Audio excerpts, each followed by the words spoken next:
sawa. Umuntu cyane. wanyweye n'utanyweye uwo bishimisha gukora imibonano cyane ninde? Sha wanyweye.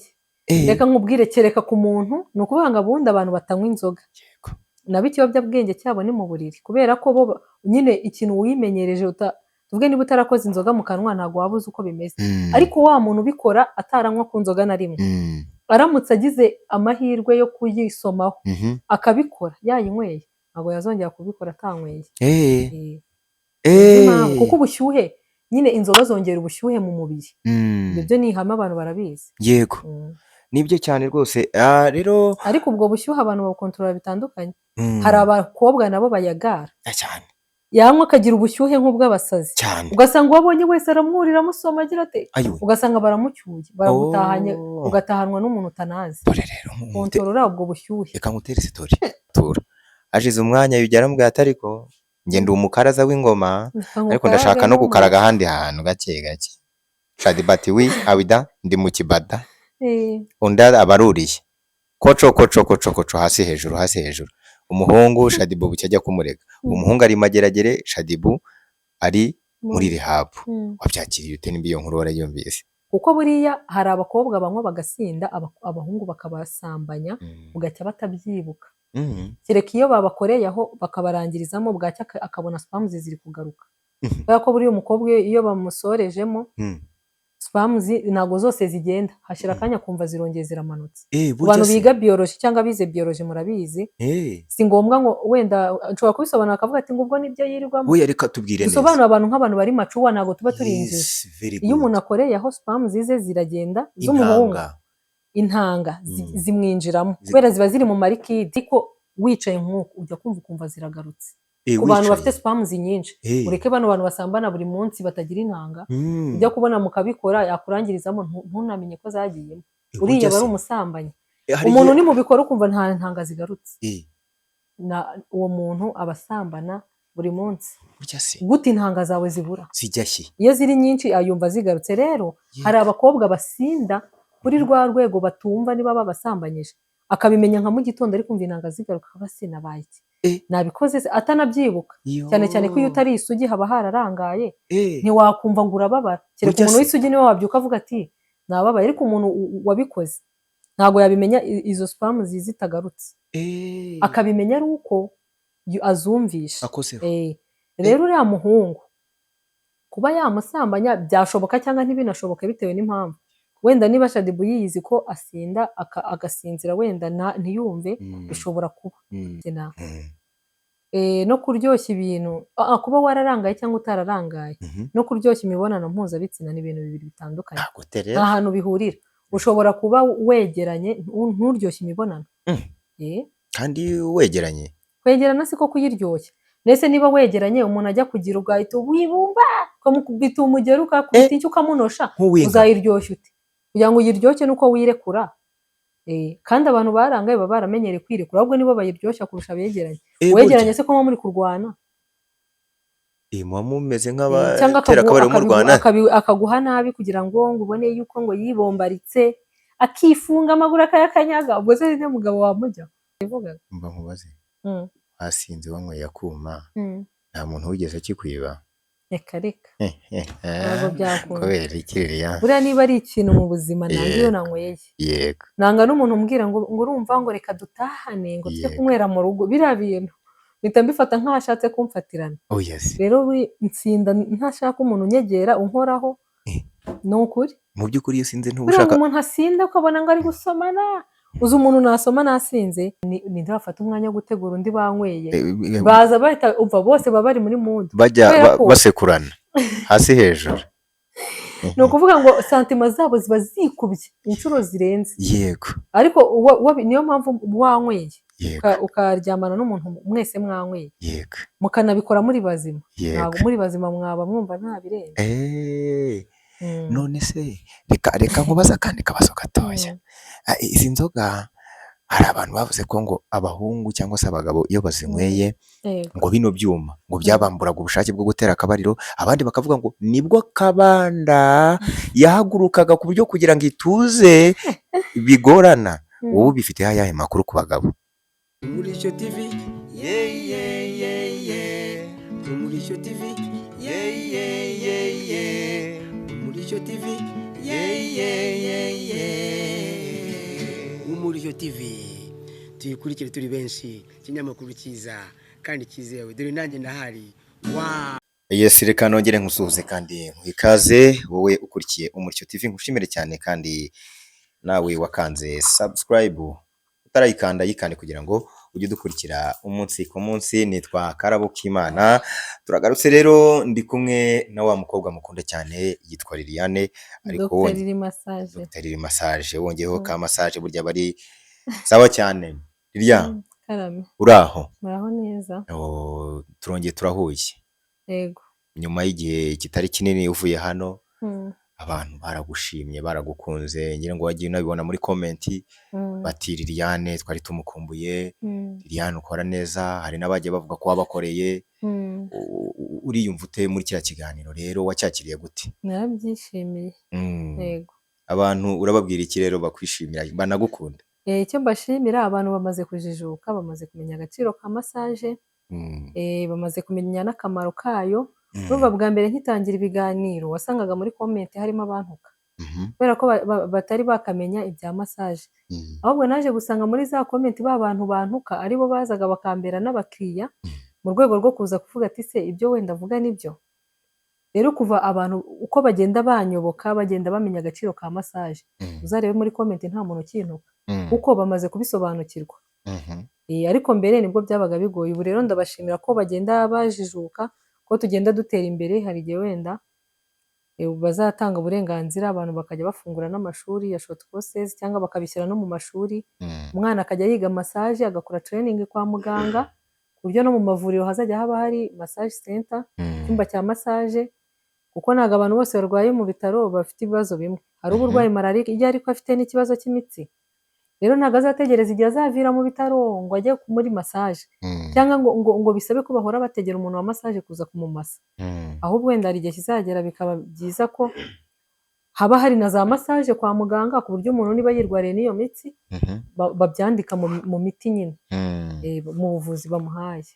Yego, icyo kirumvikanye neza cyane. Kwa Karabo K'Imana rero ni inshuro ya kabiri uhageze. Undi wakekaga ko wumvaga mba ahantu ha danger, mba muri apartment, muri apartment. Hano hantu iwanjye urahabona gute? cyane heza, ni ukuri nta kintu watwaye. Ariko ni mu muri cyaro. Kigali iyi nzu wayima ari iyanjye ngo nkwereke, biba ari sawa. Uzi amafaranga duha abarandiro dukona aba ari menshi, aba ari menshi. Urebye ubaza amafaranga umuntu yagiye atanga akodesha umwaka umwe, ibiri, imyaka 10 byiya, aba ari menshi cyane. Yakubakamo inzu ya danger cyane. Rero wifitiye inzu ingana gutya, icya mbere si mu byondo. Yego. Ariko abadukurikiye bashaka kugutera inkunga, nawe wavuga nimero yawe bakagutera inkunga. Ushobora no kwimuka ukajya mu mujyi, uri mu nkengero ariko wanakwegera umujyi. Reka nkubwire rero, hano hantu ntuye haranyuze, cyangwa hano ukahakubita etaje konoshi ukayizamura kabisa.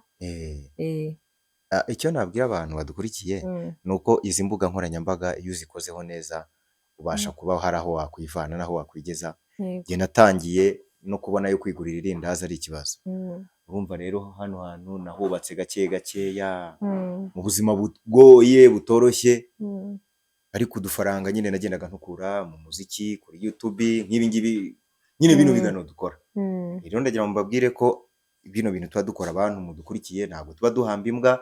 Liliane mu minsi mike ushobora kuzayi kumubona ukamubona mu modoka y'igikoko nziza cyane. Amen. Aba diaspora mudukurikiye namwe ndabizi ko n'abanyarwanda bari mu gihugu mugira imitima yo gufasha, mujye mudufasha mudusapotinge.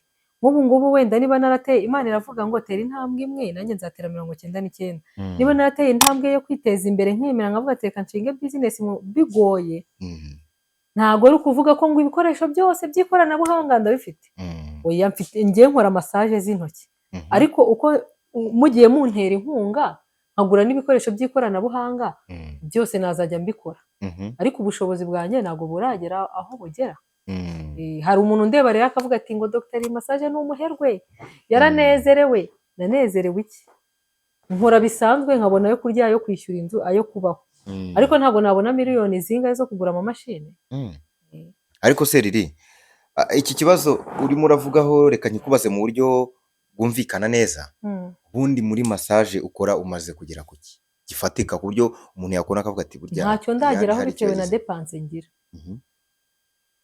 Mfite inshingano mfite ntabwo napfa gukira cyane. Kubera iki ufite izihe nshingano zitubwira? Mfite abana ndera, ubundi mu rugo mbana n'abantu bagera muri 14 bose bari ku mutwe wanjye, nkageramo abana 2 nishyurira ishuri. Ibyo byose rero nibyo njya mbwira abantu, hari igihe uba uri umumiliyoneri ariko utaratunga miliyoni. Njyewe ushobora kumbarira mu bamiliyoneri ariko ntabwo ntunze miliyoni, sindanayitunga kuri konti. Uzi icyo nshatse kuvuga? Ushobora gukorera miliyoni ariko ntuyitunge. Kubera iki? Iyo miliyoni iraza urishyura inzu, urahaha, urishyura abana amashuri, urarya, urambara, urakoresha inzara, umusatsi. Iyo miliyoni irihe? Irahita ishira. Mu by'ukuri mu bakurebera inyuma bitewe wenda n'igikorwa ukora n'akazi kawe, barakubariye akavuga ati miliyoni arayinjiza wenda irenga, ariko si iyo miliyoni irihe ko nta n'ibihumbi desi usevinga, ashirira muri depanse nyine. Uba ukeneye izindi nkunga, izindi mbaraga, nkeneye izindi mbaraga, nkeneye andi maboko, ntabwo nihagije. Utazandeba ngo riri ngo ubarayo nkorera. Ushobora kumbara mu bamiliyoneri pe, yego wenda ndiwe ariko ntatunze miliyoni. Niba iyo miliyoni ije ukishyura inzu, ugahaha, ibyo byose navuze, uzasagura iki? Ntacyo. Ariko rero Liliane, nubwo wenda kuvuga no gutaruka, warabyibushye. Yego. Cyane. Ni ukwihesha amahoro. Ndagira ngo ariko niba binkundira, kameramani yankundira, byibura agerageze kamera yubikeho ayimanureho gakeya, turebe hepfo aho ngaho gake. Mfasha kameramani. Bikorera yivu n'ubundi ndabizi ko hari utuntu wagiye ufata tugira. Ngira ngo abantu babibonye ko wabyibushye. Yego. Umeze neza rwose. Ntabwo ari cyane, biraringaniye. Urimo urarya iki muri iyi minsi? Amata. Nagabanyije inzoga, nywa amata. Urimo urinywera amata? Hari ukuntu umuntu aba akora wenda wagira icyaka cyangwa inyota uri ku kazi, avuga ati reka ngo tomere nk'akamitsingi. Rero icyo gihe iyo ukunda kunywa inzoga cyane, buriya inzoga nyinshi zirasazisha, zikanananura. Cyane ko akazi nkora kansaba imbaraga. Buriya massage iravuna. Atazabona ngo massage mukagira ngo ni umunyenga. Hari igihe njya mbikora nk'umuntu nkamubwira ati nkorera massage y'ikirenge. Yego. Akinuba ngo narushye. Noneho nkibaza ngo ngiye gukorera umuntu nkamurangiza, nkamukorera isaha yose. Haza n'undi nawe nkamukorera, sibyo? Urumva ibyo bintu biravuna cyane. Rero ntago wabyibuha, ntago wafatanya akazi kagusaba gukoresha energy ngo bivange n'amayoga umbwire ngo uzabyibuha. Ngira ngo Liliane muramubona neza rwose. Ongera umanureho gake. Ubu rero mujye mureba bambiwe. Ubu rero akabyeri nkanywa rimwe na rimwe. Ubu ngubu buri mu gitondo mba ngomba gukubita inshyushyu, nkumva ko nyine niyondoye. Niba ari uwo mureti nkawurya, nkita ku bintu bijyanye n'imirire, nkiyitaho. Wow, byiza cyane. Liliane, utubwiye ku bijyanye n'akayoga. Muri iyi minsi hari nkundura yo guca ibyuma, wabibonye? Sha inzoga zose barazishyinguye, nabonye hari n'abazanditseho ngo ripu. Barazishyinguye mu cyubahiro. Ntabwo ari zose. Ntabwo ari zose ariko ni hafi ya zose. Nk'iza Bralirwa ziracyahari. None se barayishyinguye. Nuza Jiribisi, za Rakijini, izo zose nizo zajyanaga abantu mu dufuri. Grey Botarya bayiciye? Simbizi. Ni nyinshi cyane cyakoze Nobilis yo rwose. Kuyica byo rwose birumvikana. Nobilis uzi ko ihumura nka kanyanga. Kanyanga oji, nubwo wayimira. Reka. Nobilis rwose yo ni byiza. Ariko dasi nishimye nyiri uruganda hejuru, ariko Nobilis niyo nzoga nigeze numva nawe. Inzoga baciye. Nguvu wapi sindayinywa kuba naba. Umva nkubaze. Mu nzoga baciye. Iyihe nzoga baciye ukababara? Agakevanti. Bajya gukaturaguritsa ukumva ugiye kure? Nakanywaga. Reka. Nanayinywaga cyane pe, banayiciye ahubwo naraye nyinyweye. Itangazo ryo kuyica. Umvuga bayiciye naraye nyinyweye, ahubwo iyo abandupfa mba naraye mfuye. Seriye. Naze ati Imana ushimwe ubwo ntapfuye. None se izi nzoga niba zitujuje ubuziranenge niko ye ubundi izi nzoga za Bralirwa ziba zifite volume ya 5 ariko izi ngizi zindi baciye ngo zabaga ziri muri 40, 98, ntabwo wayinywaga zikagukoresha amakosa ziriya nzoga Njyewe rero kubera ko njye z'ibyuma? bwa mbere niga kunywa inzoga nahereye ku marikeri, Yego. ahubwo uzi ukuntu biba bimeze se, inzoga wamenyereye ntabwo zigusindisha, ahubwo rufuro zishobora kunsindisha. Yes. Iyo wamenyereye rikeri ukanywa rufuro ziragusindisha, ni ukuri. Niyo Ko- wamenyereye rufuro ukanywa rikeri zirakumena. Abahanga mu kunywa agatama barimo barakubwira ko iyo wanyweye rikeri ahubwo unywa zino zisanzwe za Bralirwa ukumva ngo ni nko kunywa amazi. Njye rero kuko ndi umusinzi sindi umusinzi wo kuvuga ngo ndasinda nkabura ubwenge. Nyine njye kuko namenyeye kunywa inzoga zikomeye, iyo nyweye rufuro ntacyo mba numva wajyana nko kunywa amazi. Ngaho urumva rero ntabwo zisindisha Ntabwo kuri wowe. nanywa za rufuro ngo umbwire ngo nasinze, nta gafuri wumva. Agafuri si ubwo nagasobanura gute ku bantu batazinywa. Reka ndagira ngo nkubaze rero, inzoga za zino z'ibyuma baciye nta bara zigeze Nizere ko zigukoresha? bataciye Henesi. Oya, izo ni iz'abakire, izo zirakaze zizuje ubuziranenge, ariko nubwo nta nzoga yujuje ubuziranenge. Ubu Reka nkubaze, nzanywa Henesi. ni irihe bara inzoga za marikeri zagukoresheje mbere y'uko bazica? Ikosa. Ikosa rwose wumva ukavuga uti iri kosa naritewe no kunywa icyuma Reka boro. nkubwire icyuma, njya kuva ku nzoga bita Jelibisi, Yego. yamvugishaga amabanga yanjye. Nyine ukuntu bimeze, Yego. bwa mbere nanyweye Jelibisi, icyo gihe nari mfite plan yo gukora akabari, nyine nkisanga inzozi zanjye zose nazivuze. Urimo urazibwira Ngo abantu. ngiye kugura imodoka, Ayiwe. ngiye kugura ibi, noneho nkashyiramo no kubeshya. Eh. Rero buriya ngiye ukuntu meze, iyo nyweye inzoga, ariko ntabwo nabivugaga nsara, kuko hari umuntu unywa inzoga akavuga yabira. Yego, Oya, njyewe nk'uko iyo twabaga turi kuganira kuriya twicaye, subizi se wenda iyo turi gusangira nk'akabyeri, mvuga ntuje. Gake Ariko muri uko kuganira, iyo nabaga nanyweye Jelibisi, navugaga imipango yanjye yose. Ubu rero nkunda imodoka, nzayigura, nkanabeshya nzayigura mfite amazi 5. Umva, ubwo uwo muntu rero turi kumwe akabaza ngo ndi umuherwe wa hehe? Kubera iki? Noneho bwacya nkitekereza nkavuga ati ariko biriya bintu navuze ko umuntu ashobora no kunyica azi ngo mfite ibya mirenge nta n'ibyo mfite. Mpita mvuga ati ntabwo nzongera kunywa Jelibisi seriye. Se naguze ibikoresho, ubu ngiye gukora akabari nkaba ndabivuze. Ese uwo mbibwiye nzi ngo ni muntu cya ntekerezaho iki? Sibyo, ni urugero. Icyo gihe rero nahise mvuga ati niba nsoma kuri iyi nzoga nkavuga wenda amabanga adakenewe, nkavuga wenda ku buzima bwanjye bidakenewe, imipango yanjye, ntabwo nzongera kuyinywa. Ngewe ubundi nikomeza iyo nyweye ikintu kikankoresha ikindi. Ariko sinigeze ndwana ngo ko nanyweye inzoga, cyakoze ibyo inzoga ya Jelibisi. Nta wigeze kikwiba? Na Lucky Gin. Iyo nabaga nanyweye Jelibisi cyangwa Lucky Gin, navugaga n'imipango nzakora, natekereje nkiri uruhinja banza narayivugaga. Mba nkubaze, wasinze wanyweye akuma, nta muntu wigeze kikwiba? Reka ntabwo byakunda. Kubera ikirere ya. Buriya niba ari ikintu mu buzima nanga iyo nanyweye. Yego. Nanga n'umuntu umbwira ngo urumva ngo reka dutahane ngo tujye kunywera mu rugo, biriya bintu mpita mbifata nk'ashatse kumfatirana. Yes. Rero nsinda ntashaka umuntu unyegera unkoraho. Ni ukuri. Mu by'ukuri iyo usinze ntubushaka umuntu asinda ukabona ngo ari gusomana. Uzi umuntu nasoma nasinze, naba nsanzwe musoma ari nyine, cyangwa naramukunze harimo agacrush ubwo nanywa wenda kuba iyo umuntu yanyweye nta soni agira. Yego. Nanyweye ngo ukunda kubikubwira byaba byoroshye. Biba byoroshye cyane. None se uba wumva nta birenze. ko hari abantu bavuze yuko iyo umuntu anyweye icyuma cyane cyane nk'abagore n'abakobwa ngo imisemburo yo gushaka gutera akabari ihita izamuka, we ntabwo byakubagaho? Babeshyeye ibyuma. Yes. Ubundi inzoga zose muri rusange, yaba rufuro yaba rikeri, Yego, iyo wayinyweye ni ukuvuga ngo niba wagiraga feelings ziri kuri 30% zihita ziba 99%. Ziratumbagira zikagera ku rwego rwo hejuru. Niyo mpamvu abantu baryamana bavuye mu kabari, yego, ninde bafata umwanya wo gutegura undi banyweye, baza bahita umva bose baba bari muri mood bajya basekurana hasi hejuru. Ni ukuvuga ngo santima zabo ziba zikubye inshuro zirenze. Yego. Ariko niyo mpamvu wanyweye Yego. ukaryamana n'umuntu mwese mwanyweye, Yego, mukanabikora muri bazima. Yego. Ntabwo muri bazima mwaba mwumva nta birenze. None se reka nkubaza akandi kabazo gatoya. Izi nzoga hari abantu bavuze ko ngo abahungu cyangwa se abagabo iyo bazinyweye ngo bino byuma ngo byabamburaga ubushake bwo gutera akabariro, abandi bakavuga ngo nibwo kabanda yahagurukaga ku buryo kugira ngo ituze bigorana. Wowe bifite ayahe makuru ku bagabo?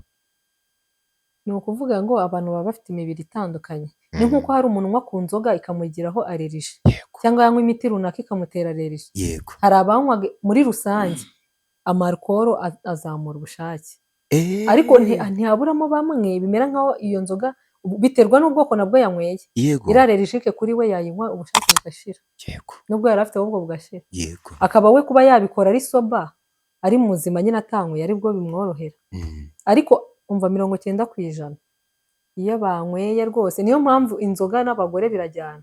Niyo mpamvu mujye murinda abagabo banyu kwirirwa mu bubari, kuko inzoga n'abagore birajyana. ni inshuti ntibazababeke, n'inzoga n'abagabo birajyana. yego uko mugenda mwikura mu kabari uko ugenda ushyiramo agacupa niko ugenda ubona umukobwa mwiza ukumva uramwifuje, kandi ikindi kubimubwira birakorohera kuko iyo wanyweye nk'ubu nanyweye kukubwira ngo ndagukunda. keretse wimbwira nk'ubu nanyweye ushobora kujya kubona ukabona uretse wowe ko wubatse sinabikubwira. wabimbwira ati ariko rwose niba washinze ute ubwoba uba ugomba kubaha umuntu wubatse. Ariko ntakubeshye ushobora kuba uri inshuti yanjye bisanzwe, naba nanyweye ukumva ndaguhamagaye nkakubwira ndagukunda, ariko si ukuvuga ngo mba ngukunze urundi rukundo nyine mba ngukunda. wenge uzabimbwire bambi nzakwakira neza kandi nzakwakira na yombi, urumva, kandi ndi muzima. yego ahubwo wenda nagarura ubwenge zinshizemo nkavuga mana yanjye ubu yatekereje ngo iki ko navuze ko mukunda, ubu se yabifashe gute? kandi igihe cyagera numvaga nta birenze. ariko n'umuntu unywa gusinda, nimvuga gusinda abantu ntibanyumve nabi. Gusinda hari umuntu uvuga gusinda agahita yumva ngo ni uguta ubwenge. Gusinda ni kwa kundi bumva ko harimo agakoni nyine. Abantu batanywa inzoga se babibwirwa n'iki? Abanywa inzoga nibo bari bunyumve. Kwa kundi uba uri mu gafuri gakeya karinganiye, hariya kukubwira ko ngukunda biba byoroshye. Guhaguruka nkabyina buriya si yo ko ngira isoni. yego hari abantu batazi ko ngira isoni, ngo bazi ko ngo nta soni ngira. ariko buriya iyo nanyweye kugira ngo uzamenye ko kangeze, iyo hagiye mu muziki nkunda ndahaguruka nkabyina. kandi nk'ubu mbwiye ngo byina ntabwo byakunda. none rero ikindi kibazo nakubaza, hari umuntu ukunda kuvuga ati iyo umuntu ateye yanyweye inzoga atera akabariro ngo nibwo biba ari sawa. Umuntu wanyweye n'utanyweye uwo bishimisha gukora imibonano cyane nindi? wanyweye. reka nkubwire, kereka ku muntu ni ukuvuga ngo abundi abantu batanywa inzoga nabo ikiyobyabwenge cyabo ni mu buriri, kubera ko bo nyine ikintu wimenyereje. tuvuge niba utarakoze inzoga mu kanwa ntabwo waba uzi uko bimeze. ariko wa muntu ubikora ataranywa ku nzoga na rimwe, aramutse agize amahirwe yo kuyisomaho akabikora yayinyweye, ntabwo yazongera kubikora atanyweye.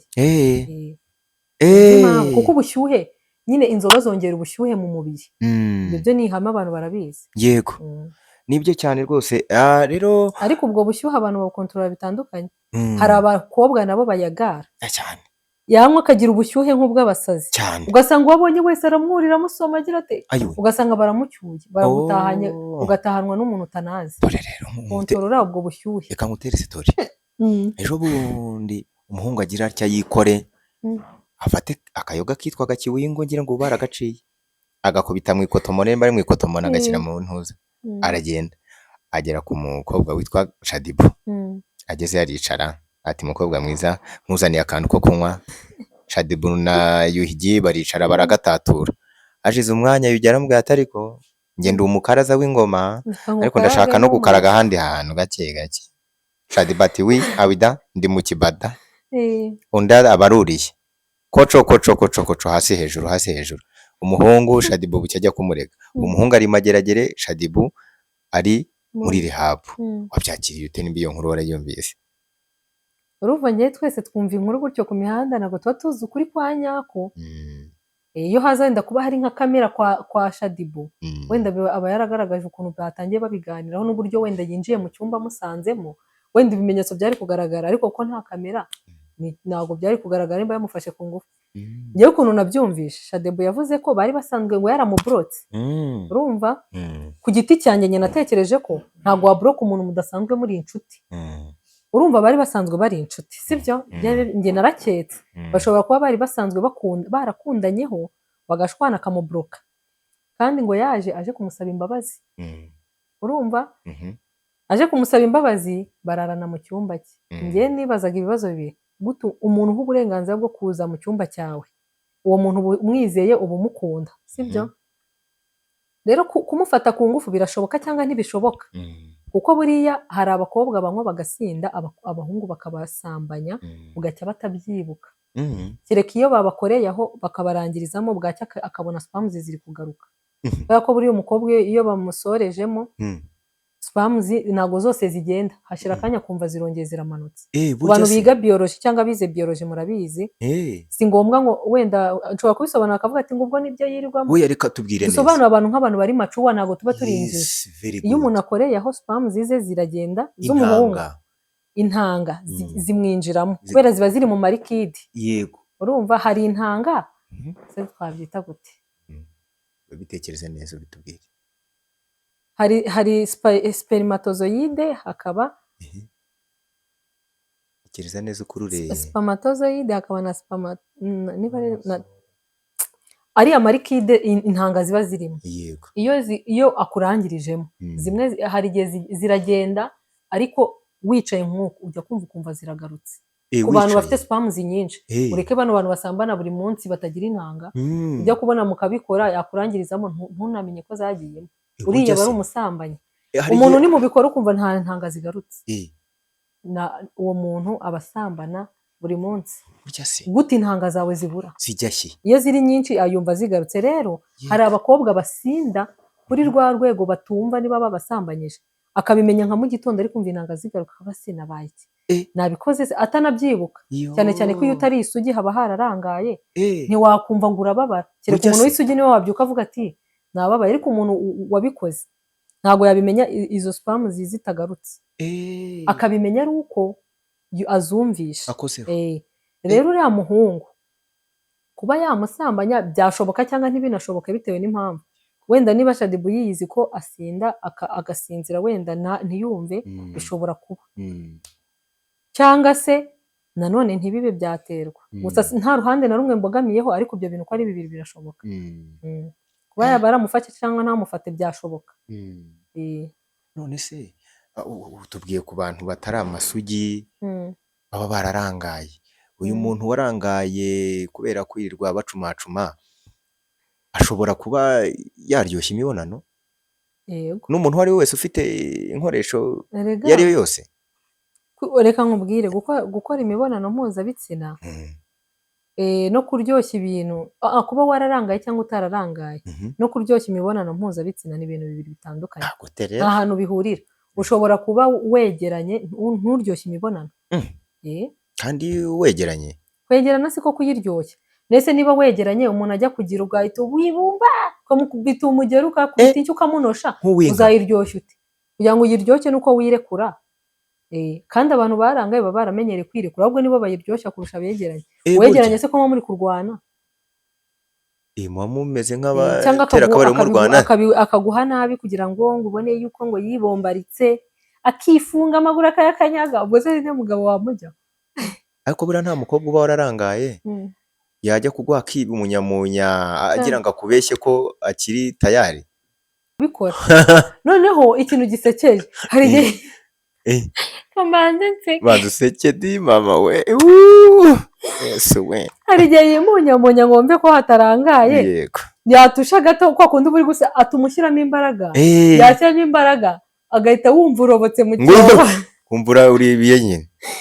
Ubaye nk'umuntu uzi ukuntu namugereranya? Yego. Ubaye nk'umuntu ucukura icyobo cya metero nk'eshanu, hejuru akarenzaho agapapuro akakubwira ngo itambuke. Utambuka uzi ko hakomeye, uzi ukuntu uroboka, umanuka butumwe. Noneho rero ntacyo bakoze. Byaruta rero kwabwiza abantu bapfa kutabwizanya ukuri. Ariko nanone igitsina gabo gikunda abantu bakibeshya, niyo mpamvu abakobwa tubabeshya. Twese twakoze inama. Abakobwa biyemeje kujya babeshya abahungu. Kuko cyambere umuhungu araza wamubwira ngo nakundanye n'abahungu 5, ngo ubwo bose mwararyamanye ngo urindaya. We akumva mu matwi ye ashaka kumva uwamubwiye ko nta numwe bakundanye cyangwa ari uwa kabiri. Sibyo? Noneho bigatuma we afite aba ex 10 akavuga ati nimba imubwira ahita nyangaye biki, akakubeshya. Kuki mukunda abantu bababeshya? Reka kubwiza ukuri. Nakubwira ngo naryamanye n'abahungu 100, ngo 100 bose, kandi wa wundi ukubwiye 2 afite 200, yanengeje n'100. Noneho we yarabiguhishe. None se rero abagabo umubeshya kutarangaye yakugeza mu rugo akumva ni mu cyobo, ukabimushyiraho ukavuga ati niyo wangize icyobo. kankubaze aka kabazo nk'ubu wa mugani wowe bacyari isugi cyane. uri isugi Njye ndi isugi. yawe uratubeshya ese kuri kubimbaza ubinsubirishamo ntago ndi isugi kandi simbikora. Erega tandukanye isugi no kubikora. byagenze bite kugira ngo utakaze ubusugi? Si za siporo se ni gym. wagiye muri gym? Yagiye muri twa tugare twa gym sha. Bagiye kunkozaho ubusugi metre basanga ngo nta buri. Kubera ko nta nicyo bumaze. Ubundi ngiye wereka nkubwire. Ubusugi ngiye wereka nkubwire ubusugi nta gaciro mbuha. Impamvu nabuha agaciro, ubusugi butakara mu munsi umwe. Umuntu amenya kuri isugi umunsi yabugukuyeho. Yego. Nyuma y'uwo munsi ashaka yavuga ati wanciye inyuma. Ni ukuvuga ngo kano kanya nje kukureba tugiye kuryamana, agaciro uzaha ubusugi bwanjye umunsi uzaba ugiye kubunkuraho, nuza ukabinkoresha ugasanga ndi isugi, uzahita unyubaha yo wari isugi, ariko ejo ningaruka kukureba uzavuga ntabwo akiri isugi, wasanga hagiye n'ahandi. Ntabwo uzaha agaciro ko ari we wabunyambuye. niyo mpamvu njye ntaha agaciro ngo ubusugi bw'umuntu ni isugi. Ubusugi na karagita ni ibintu bibiri bitandukanye. Nshobora kuba ndi isugi ariko ntashobotse, sinubaka urugo, hirwa mu batiku, umugabo yataha, yewe bebe wari uzi ibyabaye, hariya barwanye, hariya batonganye, yewe kanaka yaroze uriya, uhora mu bugambo. Ibyo bigatuma utandukana n'umugabo. Ushobora kuba uri isugi ugira umwanda, umugabo akajya asanga ntiwoga, nta gaparufe witera, inzigo irasa nabi. Uba wicaye neza nk'abasirimu? ahubwo nicaye nk'abamisi. Dore abamisi bicara gutya. Bicara bate? Bicara bagize umugongo gutya n'agatuza. Abandi bicara gute nanone? Twereke. Ukuntu nicaye ni ibintu biri simple. Ariko abamisi bicara gutya. Usarebe bicara bameze gutya. Ahubwo se bakize ukuguru kuko nta gihe bajya amaguru. Oya, bagereka akaguru ku kandi. Urumva? Okay. Aho ni sawa cyane. Urumva rero bahungu, nimujya mujya gushaka abagore, mujye mureba umuntu ukubwiza ukuri, sibyo? Wa muntu ukubwiza ukuri ngo njyewe naryamanye n'abagabo 1000, ariko nubwo ari 1000 nabyidagaduyemo, narabihaze, ubu ngubu nkeneye kubaka. Kurusha uko uzabana n'umuntu ukubwira ngo yewe ni wewe wenyine. Kubera ko umugabo, abagabo ukuntu bateye, uko umwiyeretse bwa mbere mukimenyana, niyo sura ahora kubonamo. Niba umubwiye ngo ngiye sindabikora, we nibyo yemera. Iyo amenye ko wabikoze muhita mubipfa. Turimo turasatira umusozo. Ubundi ufite umukunzi? Ntawe. Umukunzi ufite? Nkeneye umukunzi ahubwo. Urashaka? Nshaka umukunzi. Tubwira umukunzi ushaka uko ameze. Aravana ku muricyo TV. Aka kantu ari kuzaheraho. Kandi abantu munkurikiye ndabizi yuko harimo abahungu bateye nkuko mbyifuza. Nshaka umuhungu wikorera. Sibyo, cyo ni icya mbere. Icya kabiri, abagabo benshi mufuha kubera ngo umuntu ngakora massage. Reka nemere ko wenda abagabo bafuhira abagore ngo ntago yajya kumasa umugabo ngo kandi afite undi mugabo. Nshaka umuhungu uzaza mu buzima bwanjye akavuga ngo riri, niba ntashaka ko wowe ukora ku mukiriya ngo ushoreye amafaranga, urumva ushaka gukora ikindi kihe, uzagenda ukakirirwamo, akaba ari cyo ukora izo massage ukaziharira abakozi. Mbese anshoreremo, apana kuza uvuga ngo ntago nshaka ngo kujya kumasa abagabo, nta kintu na kimwe umpaye. Nshaka umuhungu uzaza akagura business yanjye ikajyamo abakozi, njye nkagira ibindi nkora, nashinga shop y'imyenda, nakora ibyo nzamubwira nifuza ko nawe ntago azanshingira ibyo ntakunda. Tubyumvikane, wenda avuga ati jya muri ibi, kuko njye nzarespectinga umugabo nzashaka. Umugabo niba avuze ati sinshaka gukora ibi ngibi, ariko nshaka uburyo bwo ko bikomeza gukora, ariko wenda ntabirimo mbikontorora, atari ngombwa ngo abari njye ubikora, ariko bigumeho nanone, ntabwo waza ngusenye business y'umuntu. Urumva? Ikindi, ubwo mvuze bingahe? 2. Mvuze icya mbere agomba kuba yikorera, icya kabiri mu gihe ashaka kubana nanjye adashaka ko nkora massage, agomba kunshorera nkagira ibindi bintu nkora, ibyo bya massage nkabiharira abakozi. Icya gatatu, umuhungu wiyubaha utari imbobo. Kwiyubaha ni ukuhe? Umuhungu ugira discipline, utagira amagambo. Ntabwo nkunda umuhungu ugira amagambo menshi. Wenda njye nayagira ko ndi umugore, ariko se mugeze ahantu nk'ubu araje arabasuze, yewe ababwiye ibintu byahewe ubuhamya bwayo ko nahuye nawe. Buriya ntabwo umuntu ugira amagambo. Tuvuge nk'ubu nshobora kubona umukunzi bikaba ngombwa ko bamuhamagara nawe mu kiganiro, wenda tuvuge yamaze gutera ivi. Hari abahungu barondogora, baba bakimubaza mwamenyanye mute, tuvuge wenda ashobora no kuza aje gukoresha massage kugira ngo angereho, sibyo hari umuntu kuko ngiye kugira ngo nguhe umwanya wo kwicara gutya ngo duhure atari akazi biragoye, ndakubwira nzakubwira bikaherera gutyo. Ashobora no kuvuga ati sinzabona uko ngera kuri riri wenda ashaka kuntereta, akaza wenda binyuze muri massage akavuga ati reka nze nk'umukiriya bikarangira nterese. Ngahibaze baramubajije ngo mwamenyenye mute, yewe nagiye gukorera ayo massage, akorera massage bwa mbere bwa kabiri, nyine akarondogora uko namenyanye nawe. Sinkunda umuhungu ugira amagambo, nkunda umuntu uvuga amagambo abaze, njye turi kumwe wenda nashaka avuga amagambo 1000 muri makeya, ariko muri public avuga amagambo abaze. muri make uridekaraye hano ku Murishyo TV, urashaka kurongorwa? Nshaka kurongorwa n'umuhungu umeze gutyo. Urashaka kurongorwa? Yaba ari umugarisompere, yaba ari umusore apfa kuba yikorera, ko nshobora kuvuga abasore wenda ngasanga abasore bikorera ntago baragira plani zo gushaka. Ashobora kuba ari umusore, azaba ari umusore cyangwa ari umugarisompere. Umugarisompere ni umuntu ufite umwana cyangwa se wabyaranye n'umugore runaka ariko batabana. Okay. Ntabwo dufite iminota myinshi ihagije, ariko ndasoreza kuri akangaka niko tugiye gusorezaho. Abantu bavuga yuko massage zisenya ingo, ari massage zikorwa n'abakobwa bicuruza, byumva gute? Abo bantu babamara izihe mpungenge? Abo bantu impungenge ukuri navuga nuko babeshya. Ntago massage zikorwa n'abakobwa bicuruza. Umugani nabacira, baca umugani ngo mu bantu bose harimo abantu bose. Mu bantu bose twese harimo indaya, harimo abasazi, harimo abazima. Ni ukuvuga ngo mu kazi dukora twese ntago haburamo abantu bose. Muri abo bantu bose ubona ntihaburamo abantu bose. Ni ukuvuga muri izo za massage yashyizeho massage nk'ubuvuzi kugira ngo abantu bakiri imitsi, bakiri imigongo, bakiri imitwe. Ntago yavuze ngo bajye basambanirayo, ariko ntibivuze ko hari abakora ayo makosa, ariko ntibizatukisha abantu bose. Uzahura n'uwo basambanirayo ntago azabishyira ku izina ry'abantu bose, azagenda azi ko abantu bose barimo abantu bose. Yego. Hari abantu rero bagukunze cyane barindira ikiganiro mpaka gisoje, rero barashaka nimero yawe ya telefone, sinzi niba wayibahereza. Nimero yanjye ni 07 81 530 752.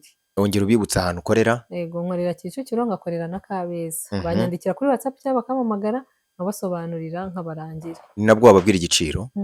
Ukora nababwira ibiciro. Okay, dusoza. Hari umuntu ushobora kwibaza ngo ese Liliane massage uyikorera abantu kuva ku myaka ingahe kugeza kuri ingahe? Ni ukuvuga massage at least guhera ku myaka 20 kuzamura.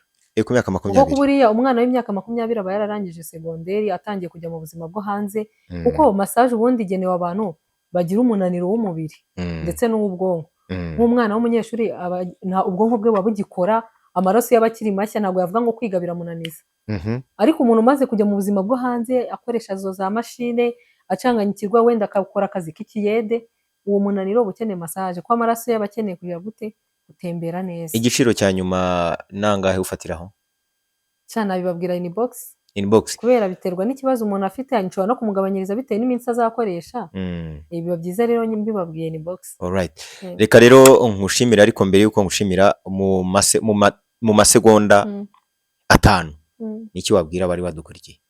Abadukurikiye ndabakunda cyane, kandi massage ifite akamaro gakomeye. Ntibakajye bumva amabwire, bo bajye bagera kuri tele birebere.